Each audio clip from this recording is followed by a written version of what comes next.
Okay, now we've got our bobbin wound and we're ready to place it into the bobbin case. Now the bobbin case has this cutout section at the top. I usually place that facing up when I'm doing this. It has a blue tension disc in behind here. And it's important that occasionally you clean the lint out of that area. If you do need to remove the disc, it's important that it gets placed in the correct way, and there's a couple of slots that determine which way it goes in, and there's little sections that stick out that fit into those slots and hold it in place. So get your bobbin, it needs to spin clockwise when you pull on it, so place it into the area like that. I usually give it a little pull just to test that it is spinning clockwise, and then the thread comes in between this slot here and then in behind this plate there, and it sits in that hole at the end, and then it's ready to go to put into the machine. Okay, when you're putting the bobbin case and the bobbin into the machine, it's a good idea to slide this latch back so that you can see what you're doing. And you may need to get your hand in underneath to lift it up and push it over.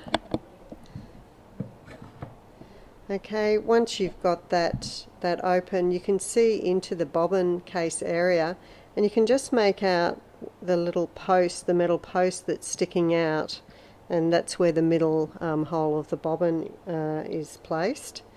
So come in with your bobbin case with the cutout section facing up again.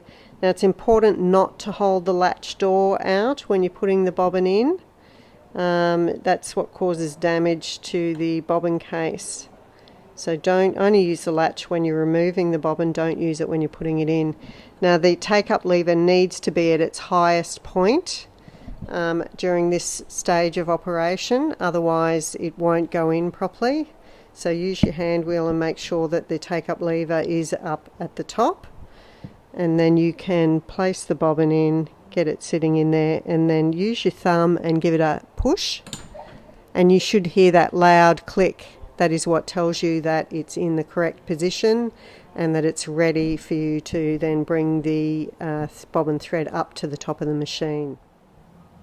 Okay, once you've got your bobbin case in, when you're starting off you need to bring the bobbin thread up to the top of the machine. So the way to do that is hold on to the needle thread with your left hand, and use your right hand to turn the hand wheel in the direction indicated towards you, and the take-up lever will operate the needle down into the machine.